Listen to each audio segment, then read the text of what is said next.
Sa araw-araw na buhay ng isang Pilipino, hindi laging halata kung saan napupunta ang pera. Minsan pakiramdam mo kontrolado mo naman ang gastos. Pero pagdating ng katapusan ng linggo, parang may nawala na naman sa budget.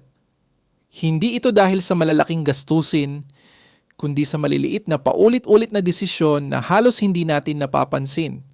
Ang totoo, ang pagtitipid ay hindi lang tungkol sa paglimita ng gastos, kundi sa pag-unawa kung paano gumagalaw ang pera sa araw-araw mong sistema.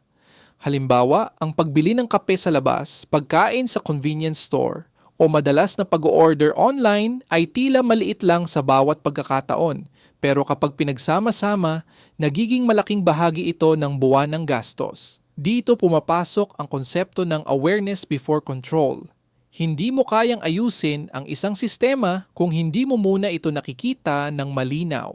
Sa behavioral economics, may tinatawag na friction at convenience. Kapag mas madali ang isang bagay, mas madalas mo itong ginagawa. Kaya kung ang paggastos ay isang click lang, habang ang pag-iipon ay nangangailangan pa ng effort, natural na mas pipiliin ng utak ang mas madali. Kaya ang isang praktikal na paraan para makatipid ay ang paglalagay ng friction sa gastos at convenience sa pag-iipon.